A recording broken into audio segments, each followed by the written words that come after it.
we are today going to my summer house, like I have done so many times before in my Model 3, and went all the way without stopping for supercharging.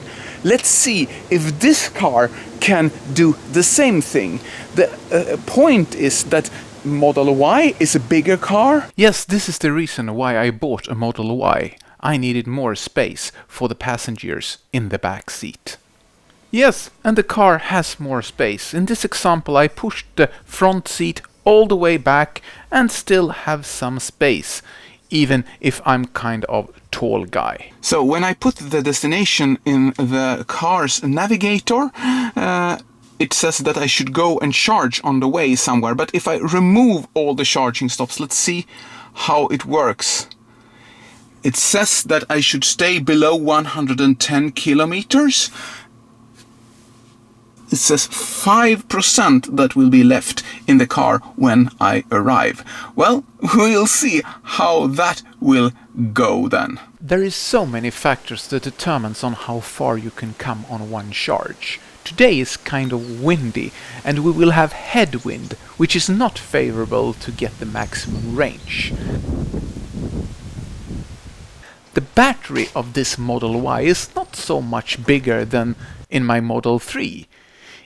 Even if there is no official number from Tesla, you can find unofficial numbers that estimates the size of the battery to 78 kilowatt hours, with 75 kilowatt hours usable. The official range, though, is 10 kilometers shorter than my old Model 3. So let's begin the 364 kilometers long journey, that's 264 miles, that we will travel today and see how my new Model Y will perform.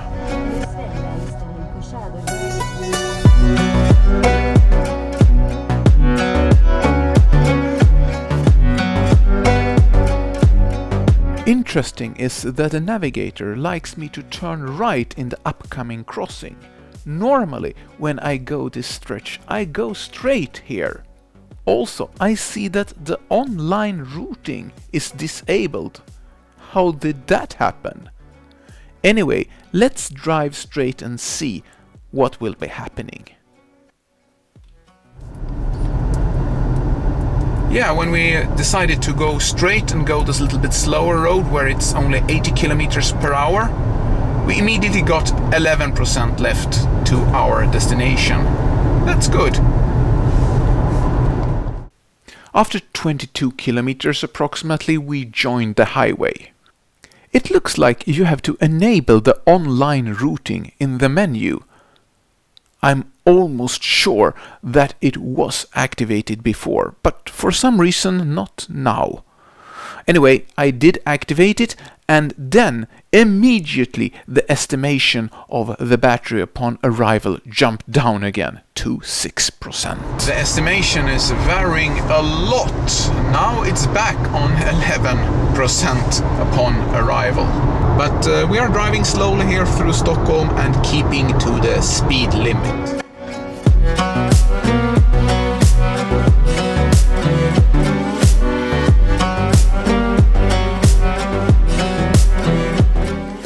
Yes, one key for the estimation is that the car is driven approximately as the geo-stored speed limit that is in the map, that most of the time reflects the speed signs on the road. I noticed that the quality of this picture is much better in this car than in my previous Tesla Model 3.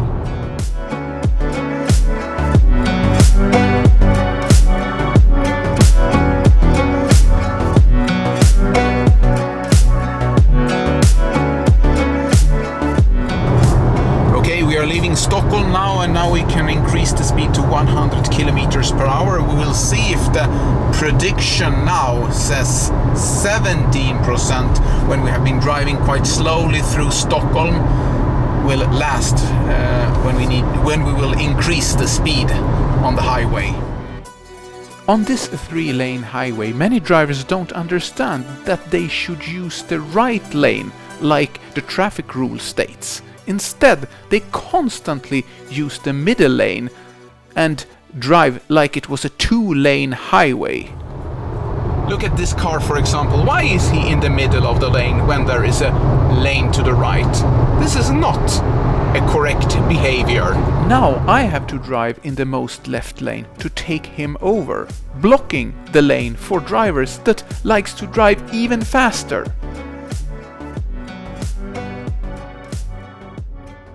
When driving long distance, most of the time you try to get to a highway that is straight and the speed limits are not so low, so driving fast, it's the norm.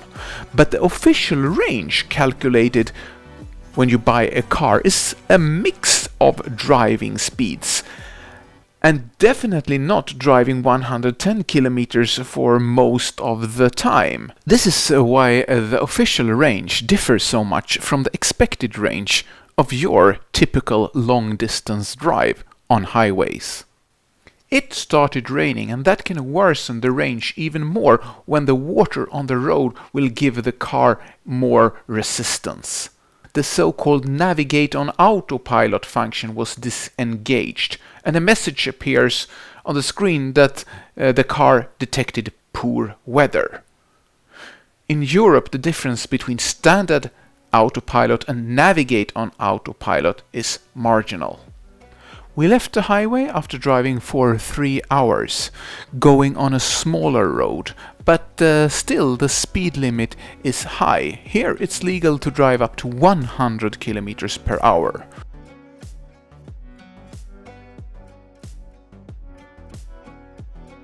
Now we have 46 kilometers left to drive, and the estimation says that it will be 12% left in the battery when we arrive.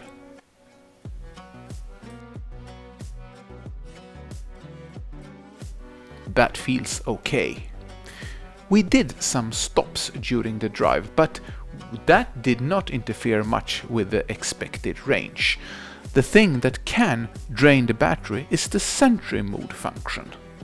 So the trip has gone very well so far, and comparing to driving the Tesla Model 3 and this Model Y here, it is not so big difference, and the efficiency of this car is superb. I remember that when we have been driving like this before, in this position when going to the summer house, it has been approximately the same level in the battery. 42 kilometers left, estimation 13% left in the battery, and right now we have 22% left in the battery, and if I click here it says 116 kilometers, but I prefer to have the percent settings.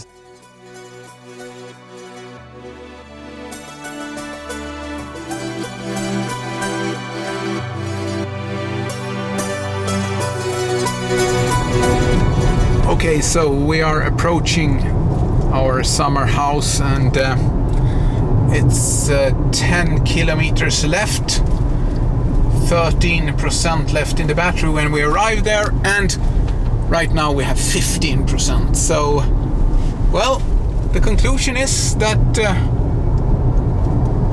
we can make the trip in one leg without stopping for supercharging.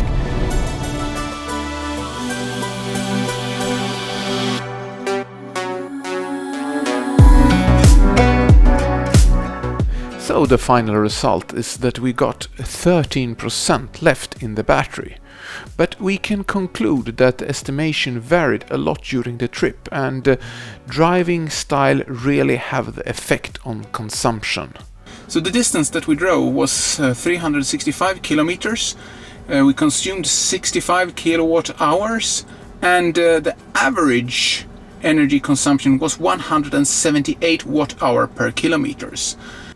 When driving down the battery below 20%, you need to know that you have the possibility to charge at your destination. And I have installed a wall box now at my summer house, so I can charge the car on maximum effect and getting back quite a lot of range in few hours. So the conclusion of this trip is that it went extremely well. The car promised on range, and for some reason it felt going quicker. I don't know, it was really relaxing to drive. The autopilot is working very well in this new car, and I don't know if this new filter that is in Model Y, that is this biodefense filter that is making the air very clean inside the car, helps to get the feeling of not getting so tired.